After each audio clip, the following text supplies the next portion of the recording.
এমন একটি জায়গায় আমি বর্তমান সময়ে ভিডিও করতে এসেছি।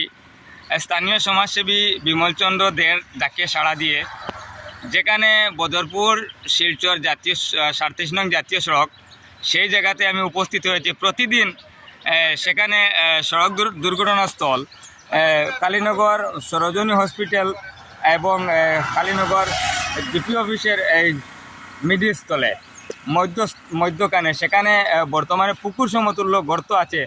সেই জায়গাতে বিমলচন্দ্র দে এবং স্থানীয় আরও একজন সমাজসেবী মহিলা ওনারা আমাকে এখানে ডেকে এনেছেন যে গতকালকে ওরা এই গর্তর উপর একটি সড়কের পাশে থাকা একটি সাইনবোর্ড দিয়ে ওরা সেই জায়গাকে গর্তের উপর সাইনবোর্ড দিয়ে বর্তমানে আবদ্ধ করে রেখেছেন যে বর্তমানে প্রতিদিন সেখানে সড়ক দুর্ঘটনা হয়ে থাকে। এখন বর্তমানে বিমলচন্দ্র দে এবং স্থানীয় একজন সমাজসেবী মহিলা ওনাদের কাছ থেকে জানবো এখানে কী জন্য এখানে তারা একটি ব্যারিকেড লাগিয়েছেন বা কি হয়েছে, এখানে কি উদ্দেশ্যটা কি।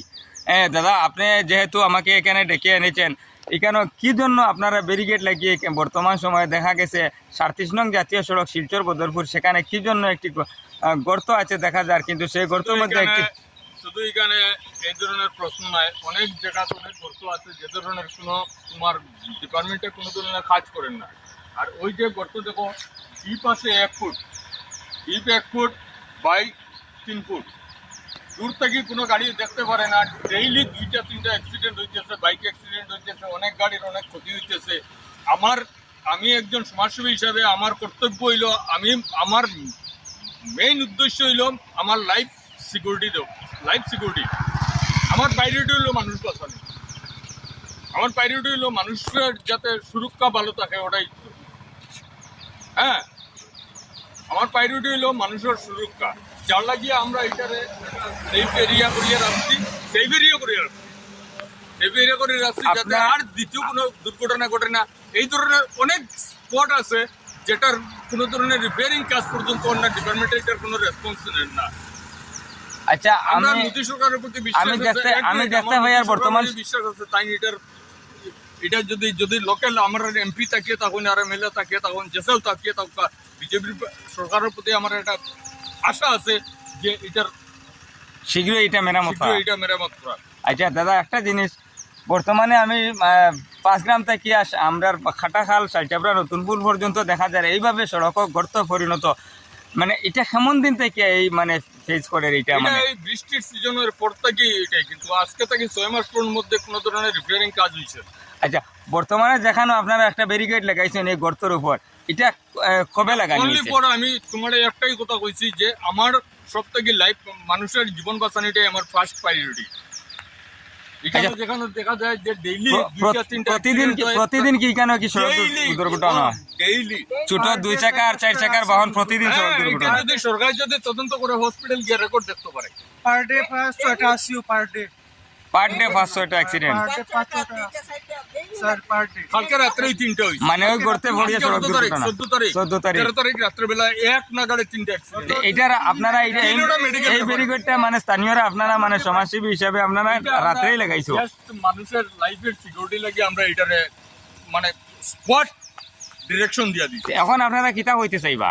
এখন আমরা কইমু যে আমরা মোদির প্রতি বিশ্বাস আছে, তাই যদি লোকাল এমএলএ তাউকার এমপি তাউকা তাই যদি মনে করেন যদি যে পাবলিক সুরক্ষা একটা তার কাছে প্রায়োরিটি হইয়া থাকে, যদি তাই কাজ করবা, মানে আপনারা দাবি হইলে এখানে কাজ করা হইলো যতগুলা গর্ত আছে আপ টু বাগমারা থেকে করিয়া কাটাকাল ব্রিজ পর্যন্ত। আমি শুধু আমার কথা কইয়া না, আমি একটা গ্রামের আমি যখন একটা সমাজসেবী যদি হইয়া থাকে, আমার গ্রাম এরিয়া হইলো আমার এরিয়া একদম কাটাকাল ব্রিজ পর্যন্ত কতটুকু মানুষ সেফটা হোক, আমি ওটা চাই। দুর্ঘটনাটা বেশিরভাগ মানে আপনি কইতে চাইতরা এখানে মিশন রঞ্জন বাগমারা থেকে যে আমার যে এরিয়া আছে আমার মানুষগুলা সুরক্ষিত তা হোক। এখানে একটা বাইক যখন যদি আইয়া অ্যাক্সিডেন্ট হয়, ওই রাস্তার সাইডে যদি কোনো মানুষ আটিয়া যাওয়ার থাকে আর বাইকটা যদি উড়িয়ে যায়, তারেও তো মারতে পারে।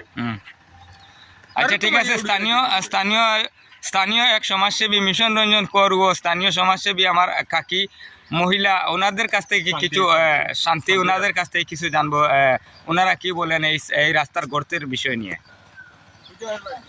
আমি বলতে চাই শীঘ্রই আমি সরকারের কাছে একটা অনুরোধ রাখছি যে অতি সত্তর এটা কাজটা মেরামত করার ওই যে পার ডে 500 সরকারে নিয়ে সরকারে বুঝুন যে তাইনও ওটাও চাইন যে মানুষের সুরক্ষা এটাও আমিও বলছি যে মানুষের সুরক্ষা প্রথম প্রায়োরিটি হলো মানুষের সুরক্ষা